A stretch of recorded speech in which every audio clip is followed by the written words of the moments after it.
goes down. Run, don't frown, in the slum those rounds, fun to slump those clowns. Funny how a nigga learn to love your crown. Don't have no king, no blood, no foul, it's bullshit. So leave it to the birds and pull shit. I tell you niggas every single word is full with that full clip. Got the 911, make it 911 until God in heaven can hit a fall of the good kid, Mad City. Okay, so a lot of you guys have been asking me, how do you fit on your bike?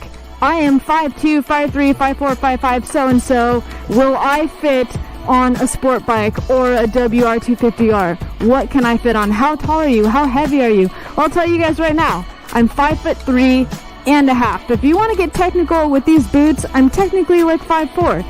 I'm 100 pounds, brown hair, brown eyes, single, ready. I'm just kidding, I'm not single.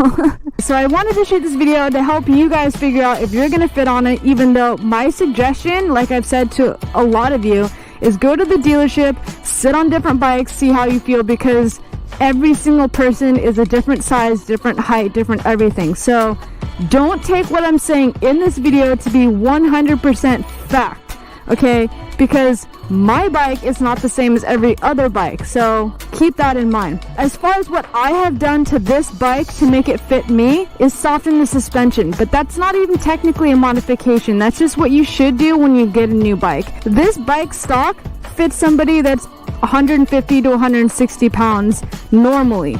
I'm 100 pounds, so me sitting on it, it would be rock hard. So I took it in and had them soften the suspension so that it fits closer to my weight. So when I sit on it, it actually sags down a little bit more, giving me about 1 to 2 more inches of ground. Here's what it looks like when I sit on the bike. I'm still tiptoeing on both sides, but I have the ability to touch both feet down on the ground. As a shorter rider, you're most likely going to have to scoot your butt a little bit to the right or a little bit to the left just to be able to put your foot down all the way flat. So this is what I have to do if I want a flat foot on one side. I cannot flat foot both sides, but I'm comfortable enough with the bike to where even though I'm still tiptoeing, I feel confident that I can still keep my bike up. Let's move on to the dual sport, the WR250R. I tell you niggas every single word is full with that full clip. Got the 911, make it 911 until God in heaven can hit a fall of the good kid, Mad City. Yeah, Mad City. Everyone who fuck with you knows that your past gritty. But if you kill this man, hope you know that your past killing in the shadow of a man you would know as a black. Keep me saying, one for the major, two for respect, one in the chamber. Typically, every single dual sport or off-road bike is going to be significantly taller than a sport bike. This bike, I'm really short for, so the stock wheels are going to be bigger wheels. I changed these to be a supermoto type bike, so the front and the rear rims and wheels are size 17 each. These specific tires that I got made it an inch taller, but if you get street tires like I used to have in my previous videos, you should be a-okay. So one of the major things I did do for this bike is, you'll notice right here, a step seat. What does a step seat do? It gives you about an inch more to touch the ground. So you'll notice how it comes in right here and then it'll curve down a lot lower than a typical seat. So most people don't like this because it's a thinner seat, it's more uncomfortable.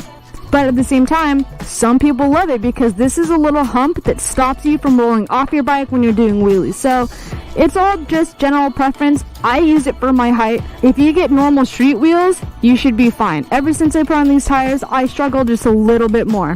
What I have to do when I get on this bike is I first leave the kickstand down because, let's be real, I'm not that tall. I'll get on the bike first, and then I'll scoot all the way to the left and use the momentum to really push the bike over and then catch myself. So I have my left foot down and I'll push as hard as I can and then catch myself with my right foot, put up the kickstand, and then just balance on the right. So you'll see how much more I'm tiptoeing on this bike than I do on the sport bike. If I try to put both feet down, I can't touch both feet. It's a little bit too, I'm probably missing like a centimeter. I actually can't touch both of them down. So I'm basically just teeter-tottering. At that point, you need to just learn how to adjust your weight when you need to stop. So if I'm riding around and I need to come to a complete stop, I'll typically start leaning to the left or to the right, whichever way I'm turning, so that way I can just put my feet down, and you just gotta be able to catch yourself. So before I go ahead and end this video, let me know, was this video helpful to you guys at all? If you're not a short rider and it didn't help you, but you know somebody who is, feel free to share the video, because I'm only trying to help those of you who are short and those of you who are getting into motorcycle riding. As a short rider, of course. It's still rolling. It's just all I see is helmet. You're pretty damn close. Alright, take 2. Yeah, like there. If you guys like this video, make sure to leave a like, and if you're new here, make sure to subscribe, and I'll see you on the next one. Peace. Two for respect, 1 in the chamber, 2 in the head, yeah, 1 for the majors. You can respect, 1 in the chamber, 2 in the head, 2 in the head. Riding through the city with a little mini cannon on my lap. Picture it, whip through the strip with my syndicate, looking for whoever started to finish it. Imminent, don't